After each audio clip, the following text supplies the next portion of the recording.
My name is Jordan, and I'm a junior in college. So this is college.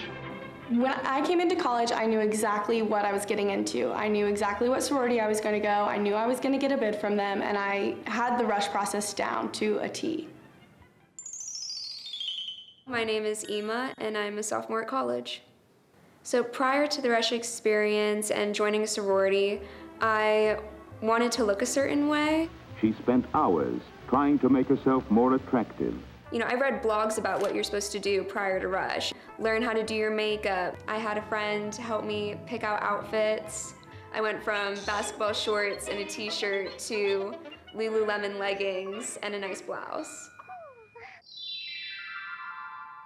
My name is Adina, and I'm a junior here in college.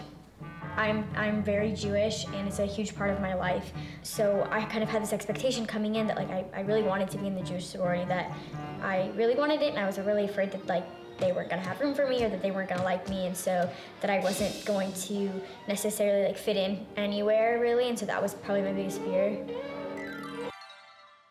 When you get to a house during rush, you line up outside, and when they first open the doors, there's typically a door stack or a chant.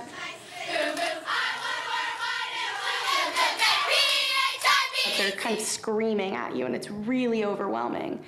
But then you walk into the house, and it is probably 100 to 200 people in one room screaming over each other, trying to have just the most basic conversation you've ever had in your life.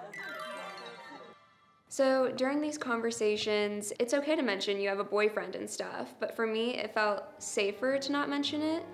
It's a first impression, so I just didn't necessarily want to share that right then, because I wanted to get an invitation back to another day and eventually to bid day, getting a bid. After the first round, I was cut from every house, but the Jewish one, and that to me was really, really scary. Was I cut because they were like, oh, she's gonna go to the Jewish sorority, or because they did not want me because I was very Jewish? I'm talking about the fact that you're Jewish. You must make friends among your own kind. There were some kind of comments that were made, like it's very clearly obvious that I'm Jewish. I'm, wearing Jewish jewelry. It's a Jewish bracelet. When they figure out that you're Jewish, their kind of whole vibe changes. Are you crazy? What's the matter? What's the matter? It's a Jewish star, he told you.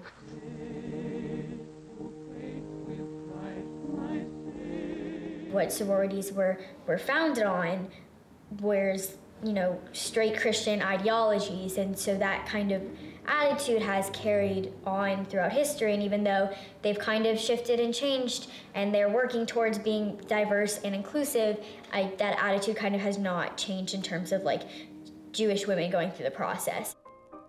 In order to get a bid to my sorority, I put in next to no effort. I knew I was gonna get a bid because I have two older sisters that are in the sorority that I ended up joining. I would get the best spots in the room, and I'd get the best seats when we watched the videos, and it was pretty ridiculous, actually. On bid day, you had to wait all day, and you were sitting on an envelope that had the bid that you were gonna get. And you open it up, all the girls are opening up at the same time, and you've prepped one specific sorority in particular. So it's very nerve-wracking to see if you got that specific one. Once you see your bid, you all run to your sorority house. I would describe what it looks like very similar to if a bomb had just exploded. People are scattering. They're running so fast in all different directions. It is so chaotic. You have to see it to believe it. I was so excited when I got my bid and when I ran home. I think it's really different when you run home and you see people you already know. I immediately felt at home because I was in this safe haven for Jewish women. When I first opened my bid, I wasn't surprised because, as I said, I knew what I was getting from the beginning. For me, I did get the sorority that I prepped, and I was so happy once I got it. It was like, yes, I won. I did what I wanted to do. But now it's like the hard part begins. I still have not told them.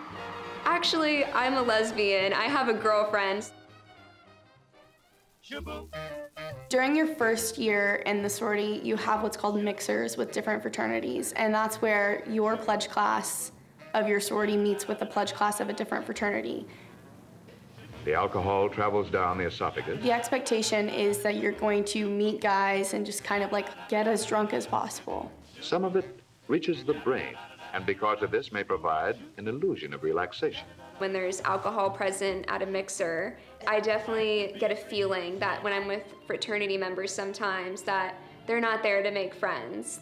They'll want my number. How about a kiss? And at some point I'll have to be like, actually, I'm a lesbian. And suddenly it's like blocked.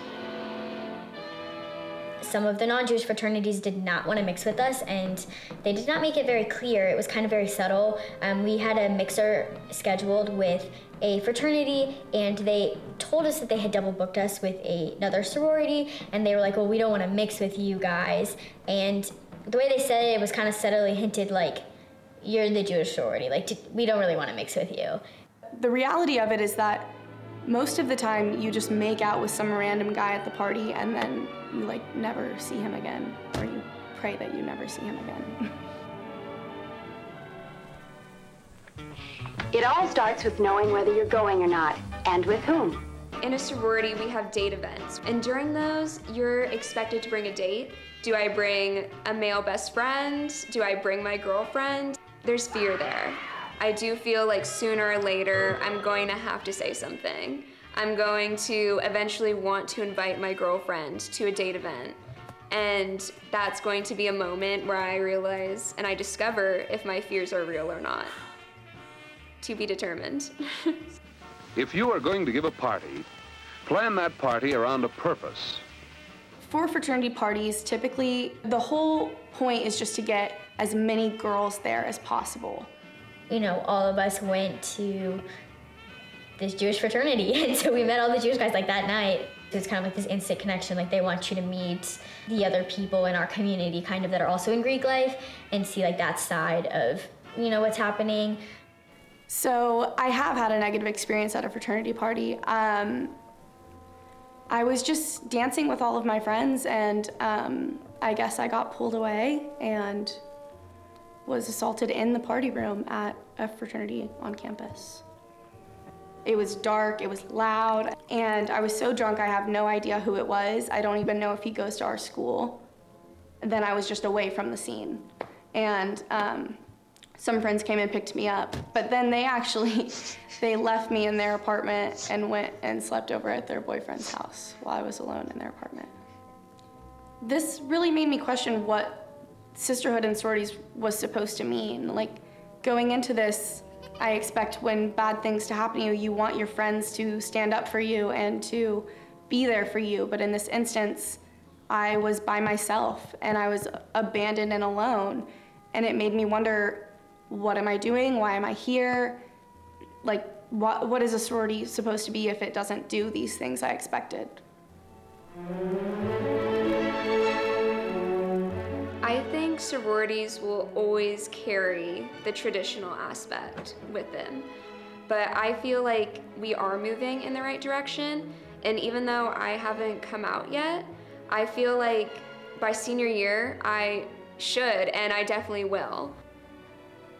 I do think that the sororities and Greek life and the fraternities, like there is this ability to change and to be more aware of the issue. You know, the way that they act around like the Jewish sorority and the fraternities is because they don't know, because they're not necessarily educated on the topics. But I do think that there is ability to change if we make people aware of the issue. I think Greek life is a hub of privilege, and essentially that breeds people with the mindset of I can do whatever I want. But it does help make a big university a lot smaller. Helps you make small friend groups, it gives you more to do, it sets an agenda for you. I think Greek life is a good thing. I just think that there's a lot of things that need to be worked on. I think the point of a sorority is sisterhood, and those are why they were founded, and that's why they still exist today, is because people are looking for a place to belong.